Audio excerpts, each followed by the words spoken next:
Ladies and gentlemen, you are watching yet another episode of Eric Lima Shenanigans of 1977. It's Tuesday night, and you know what that means. It's time for your WWE NXT Event Center report. And now here is the man to bring you that report, Mr. Eric M. Lima.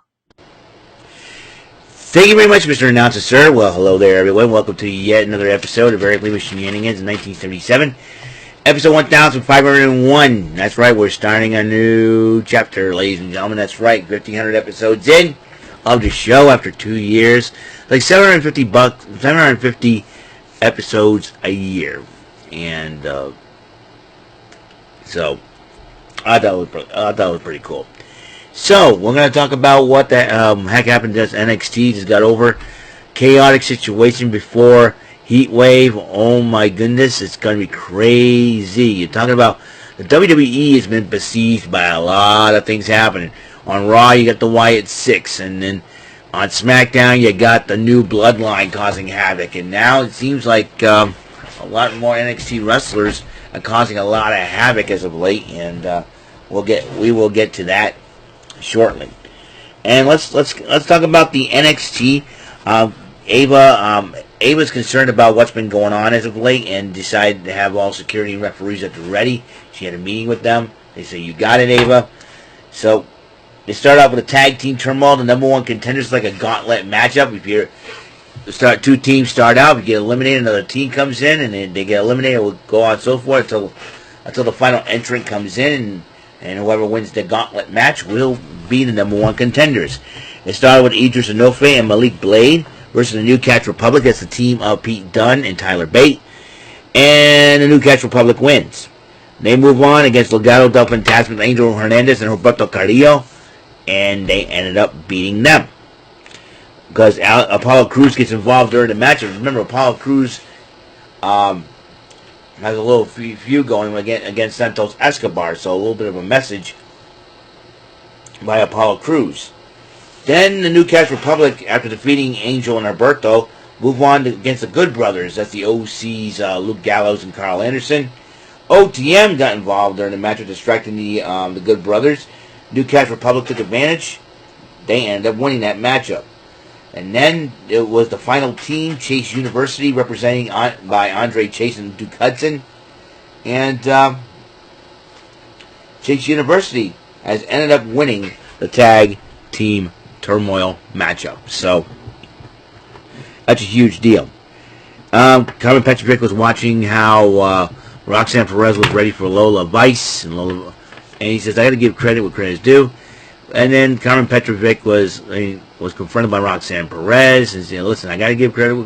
I don't like Lola either, but I got to give credit where credit is due." And then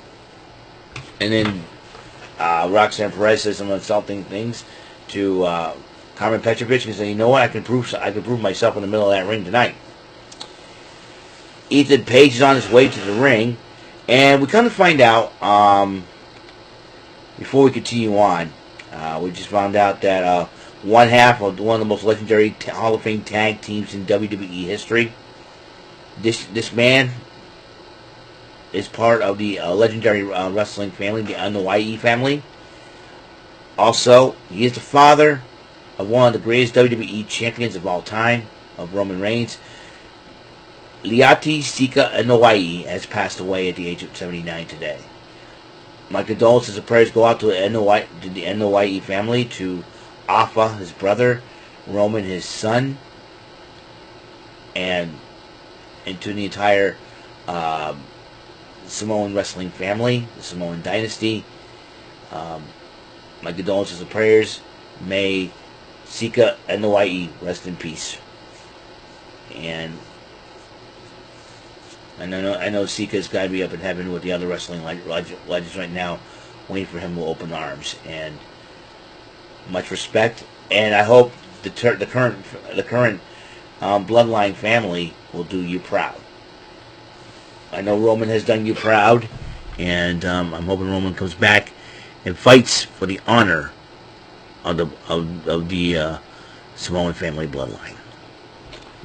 And hope he does it for you, Sika Anoa'i.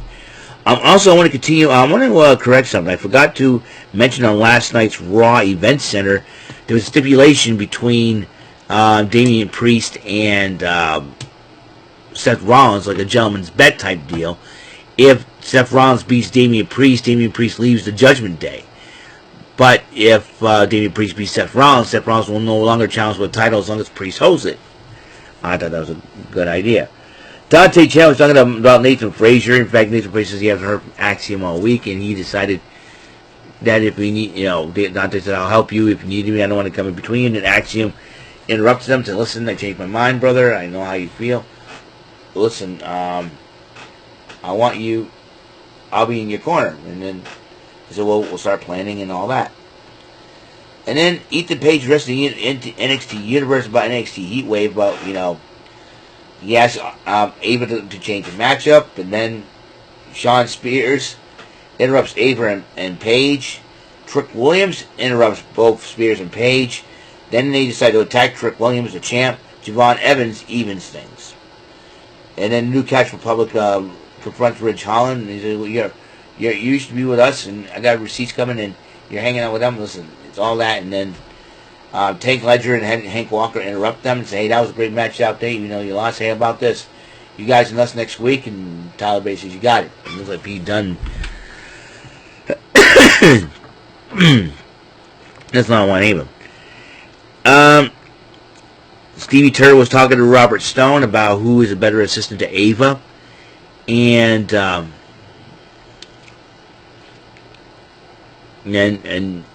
that's going to be crazy. Wes Lee went a one-on-one with Joe Coffey. Heck of a matchup. And Wes Lee did pick up the victory. And Obafemi addresses Lee for Heatwave. So the match will be a Heatwave. If Wes Lee fails to defeat Obafemi, Lee will not challenge for the titles unless Femi holds it. So the D'Angelo family was getting ready for their Heritage Cup match against Nathan Frazier. Jared Schreiber interviews them about it. And then Chase Hughes was celebrating becoming the number one contenders. And they're really excited about going to Toronto NXT Heatwave. Heritage Cup title was on the line. Tony D'Angelo defending against Nathan Frazier. Nathan Frazier picked up the first fall. Tony D'Angelo picked up the second fall. Rounds 3 through 5, no fall has been made. And in round 6, Tony D'Angelo picks up the third fall and retains the NXT Heritage Cup. And then Javon Evans talks to Trick Williams and says, I'll get you back. I'll be out there for you. He goes, no. Stay back here. You're going for my title. I don't want that to distract me and all. Javon Evans understands. And then Roxanne Perez went one-on-one with Carmen Petrovic, with Lola Vice joining on commentary. And Carmen Petrovic and Roxanne Perez, heck of a matchup. But Roxanne won against the inexperienced Petrovic with the Pop Rocks. Roxanne Perez, it was a non-title matchup. But Lola Vice confronts Perez. Perez tried to use that back fist again. Lola Vice was ready, knocks out Perez, takes off with the title. And then Metaphor was fight time with Noam Dar, and then there was an inspirational story said by Ora Mensa. And then he says, I'm glad you guys have you by my side, making both smile on faces, but I'm fighting for Noam, and I'm going to get my revenge on Ethan Page. A little bit more in that situation. The Good Brothers attacked OPM with chairs. Jada Parker gets in their face, and then Mi Chin attacks Jada Parker. That's going to be something. And then the referees were talking about how OTM is down on her, but Ava says, don't worry, I got that covered. And then and then Lola Vice was talking to Ava. Says, when you wake up, when Roxanne Perez wakes up, give her this and tell her I want a shot at it. And then Ava was talking to Carly Bright and Kendall Gray. And Kendall Gray, she ran Kendall Gray a match against the newfound dark version of Wendy Chu. Then Damon Kemp against Tavion Heights, and the situation is Tavion Heights wins, he joins the No Quarter Catch crew. Damon Kemp made a few mistakes, cost him in the end against Tavion Heights. Tavion Heights has won the matchup, and now he's part of the No Quarter Catch crew. Kelly again interviewed Keilani Jordan, saying it doesn't matter who wins the next matchup between Sol Ruca and Ariana Grace. I will defend the title. I want to be a drama-free champion. I want to be a fighting champion. And then Jada Parker interrupted Kincaid and Jordan and issued a challenge to Michin in a street fight for next week. We'll see if that match goes down. Brindley Leach was consoling both Blade and Inoue about losing the matchup. Easy Dane interrupts them and saying how much we're sick and tired of hearing your personality, positivity crap and all that. Meanwhile, Tatum Paxley was stalking all four of them from a room in there, and when Izzy Dane hit the door, Tatum Paxley just ducked out right away, and everybody was looking like, what the heck was that?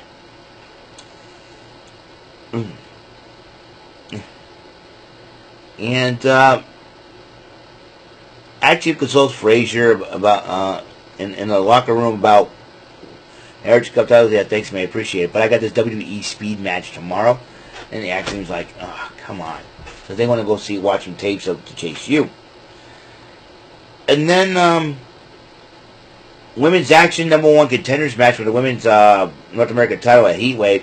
So Ruka went one-on-one to Ariana Grace, and So Ruka won with the Soul Snatcher, and she will face Keilani Jordan for women's North American title at NXT Heatwave.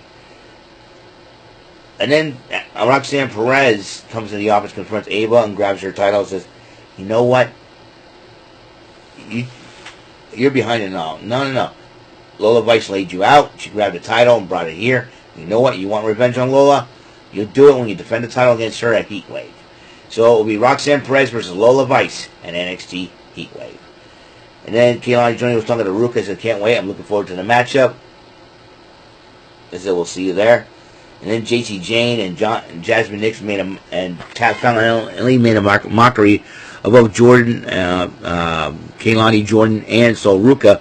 And then when Cameron Petrovic was holding her head behind them, he said, in case in point, Cameron Petrovic as well.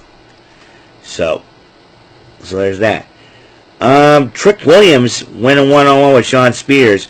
Ethan Page is joining on commentary for the main event match until Oro Mensah decided to attack Page before the commercial break.